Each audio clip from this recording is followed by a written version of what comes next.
दोस्तों, nimble notes में आपका स्वागत है। आज हम विज्ञान एनसीईआरटी क्लास 8 की 12th चैप्टर कुछ प्राकृतिक परिघटनाएं के इम्पोर्टेंट टॉपिक को अच्छे से समझेंगे। तो चलिए इस चैप्टर के बारे में कुछ महत्वपूर्ण बातें जानते हैं। इस अध्याय में हम सबसे पहले तड़ित के बारे में पढ़ेंगे, फिर हम आवेश तथा आवेशों के प्रकार के बारे में विस्तार से जानेंगे। साथ ही साथ हम यह भी देखेंगे कि आवेश का स्थानांतरण किस प्रकार होता है। अध्याय के अंत में हम तड़ित चालक, तड़ित से सुरक्षा, भूकंप तथा भूकंप से बचाव जैसे महत्वपूर्ण बिंदुओं का भी चर्चा करेंगे। इस चैप्टर का पहला टॉपिक है तड़ित। तो चलिए हम लोग इसके बारे में जानते हैं।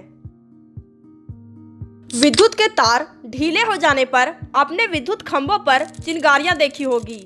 यह परिघटना उस समय बहुत अधिक हो जाती है जब पवन के चलने पर तार हिलते डुलते हैं।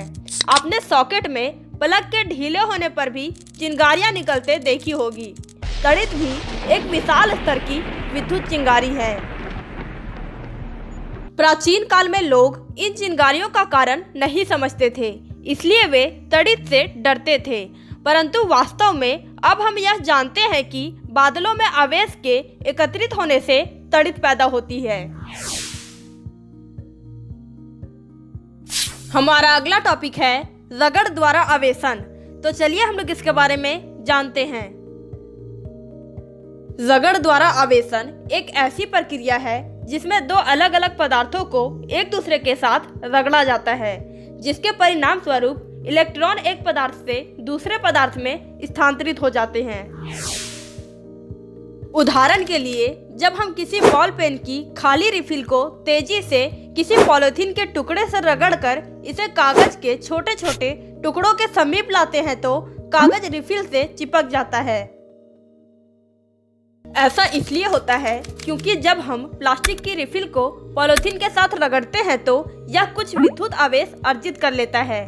इसी प्रकार जब प्लास्टिक की कंघी को सूखे बालों से रगड़ते हैं तब यह भी कुछ विद्युत आवेश अर्जित कर लेती है। इन वस्तुओं को आवेशित वस्तुएं कहते हैं। रिफिल तथा प्लास्टिक की कंघी को आवेशित करने की प्रक्रिया में पॉलीथीन तथा बाल भी आवेशित हो जाते हैं। हमारा अगला टॉपिक है आवेशों के प्रकार तथा इनकी अन्योन क्रिया। तो चलिए हम लोग इसके बारे में जानते हैं।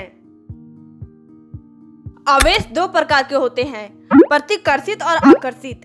सजातीय आवेश एक दूसरे को प्रतिकर्षित करते हैं, जबकि विजातीय आवेश एक दूसरे को आकर्षित करते हैं। रगड़ने पर उत्पन्न विद्युत आवेश स्थैतिक होते हैं, वे स्वयं गति नहीं करते। जब आवेश गति करते हैं तो विद्युत धारा बनती है। परिपथ में प्रवाहित होने वाली वह विद्युत धारा जिससे बल्ब चमकता है अथवा तार गर्म हो जाता है, इसका कारण आवेशों का प्रवाह है। हमारा अगला टॉपिक है तड़ित की कहानी। तो चलिए हम लोग इसके बारे में जानते हैं। गरज वाले तूफानों के बनते समय वायु की धाराएं ऊपर की ओर जाती है, जबकि जल की बूंदें नीचे की ओर आती है। इन प्रबल गतियों के कारण आवेशों का पृथक्करण होता है। एक प्रक्रिया द्वारा बादलों के ऊपरी किनारे के निकट धनावेश एकत्र हो जाते हैं तथा ऋणावेश बादलों के निचले किनारे पर संचित हो जाते हैं। धरती के निकट भी धनावेश का संचय होता है। जब संचित आवेशों का परिमाण अत्यधिक हो जाता है तो वायु, जो विद्युत की हीन चालक है, आवेशों के प्रवाह को नहीं रोक पाती। ऋणात्मक तथा धनात्मक आवेश मिलते हैं और प्रकाश की चमकीली धारियां तथा ध्वनि उत्पन्न होती है। इसे हम तड़ित के रूप में देखते हैं। इस प्रक्रिया को विद्युत विसर्जन कहते हैं। हमारा अगला टॉपिक है तड़ित से सुरक्षा। तो चलिए हम लोग इसके बारे में जानते हैं। तड़ित एवं झंझा के समय कोई भी खुला स्थान सुरक्षित नहीं होता। कोई मकान अथवा भवन सुरक्षित स्थान है। यदि आप वन में हैं तो छोटे वृक्ष के नीचे शरण लीजिए। यदि आप किसी ऐसे स्थान पर हैं जहां कोई शरण स्थल नहीं है तो सभी वृक्षों से काफी दूर पर खड़े रहें। जमीन पर ना लेटें बल्कि जमीन पर सिमट कर नीचे बैठें। तड़ित विद्युत तारों, टेलीफोन के तारों तथा धातु के पैंपों पर आघात कर सकती है, क्योंकि तड़ित एक विद्युत विसर्जन है। तड़ित झंझा के समय हमें इन्हें छूना नहीं चाहिए। बहते जल के संपर्क से बचने के लिए तड़ित झंझा के समय स्नान से बचना चाहिए। कंप्यूटर, टीवी आदि जैसे विद्युत उपकरणों के प्लगों को सॉकेट से निकाल देना चाहिए। हमारा अगला टॉपिक है तड़ित चालक। तो चलिए हम लोग इसके बारे में जानते हैं। तड़ित चालक एक ऐसी युक्ति है जिसका उपयोग भवनों को तड़ित के प्रभाव से बचाने के लिए किया जाता है। किसी भवन के निर्माण के समय उसकी दीवारों में उस भवन की ऊंचाई से अधिक लंबाई की धातु की छड़ स्थापित कर दी जाती है। इस छड़ का एक सिरा वायु में खुला रखा जाता है तथा दूसरे सिरे को जमीन में काफी गहराई तक दबा देते हैं। धातु की छड़ विद्युत आवेश को जमीन तक पहुंचने के लिए एक सरल पथ प्रदान करती है। भवन निर्माण में उपयोग होने वाले धातु के स्तंभ, विद्युत तार तथा जल पाइप भी कुछ सीमा तक हमारा बचाव करते हैं, परंतु तड़ित झंझा के समय इन्हें स्पर्श नहीं करना चाहिए। हमारा अगला टॉपिक है भूकंप क्या है। तो चलिए हम लोग इसके बारे में जानते हैं। भूकंप जो बहुत कम समय तक रहता है, पृथ्वी का कंपन अथवा कोई झटका होता है। यह पृथ्वी की भूपर्पट्टी के भीतर गहराई में गड़बड़ के कारण उत्पन्न होता है। भूकंप हर समय सब जगह आते रहते हैं, प्रायः इनको नोटिस नहीं किया जाता है।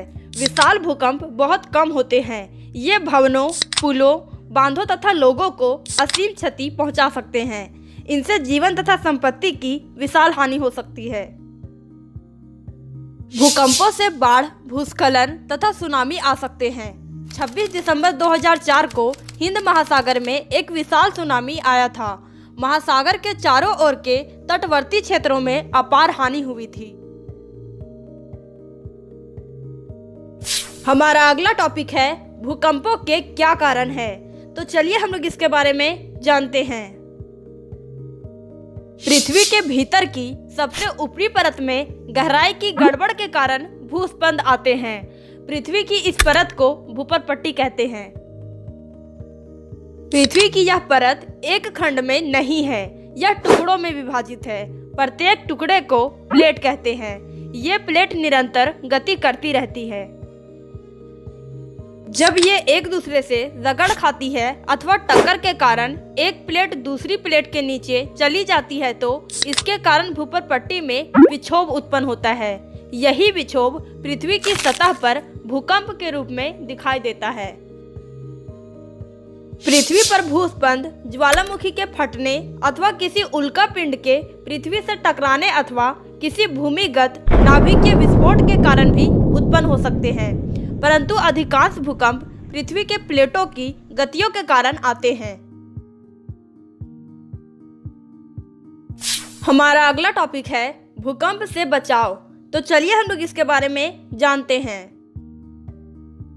भूकंपी क्षेत्रों जहां पर भूकंप आने की अधिक आशंका होती है, वहां रहने वाले लोगों को इनका सामना करने के लिए विशेष रूप से तैयार रहना चाहिए। सर्वप्रथम इन क्षेत्रों के भवनों का डिजाइन ऐसा हो कि वे बड़े भूकंपों के झटकों को सह सके। अत्यधिक भूकंपी क्षेत्रों में भवन निर्माण में भारी पदार्थों की अपेक्षा मिट्टी अथवा इमारती लकड़ी का उपयोग अधिक अच्छा होता है। यदि आप घर में हैं तो भूकंप के झटके लगने की स्थिति में अपने बचाव के लिए किसी मेज के नीचे आश्रय लें तथा झटकों के रुकने तक वहीं रहें। यदि आप घर से बाहर हैं तो भवनों, वृक्षों तथा ऊपर जाती विद्युत लाइनों से दूर किसी खुले स्थान को खोजें एवं धरती पर लेट जाएं। ओके दोस्तों, इस चैप्टर के इम्पोर्टेंट टॉपिक को आप एक बार फिर से देख लें ताकि आपको पता चले कि आपने इस चैप्टर में कौन कौन से टॉपिक को समझा है।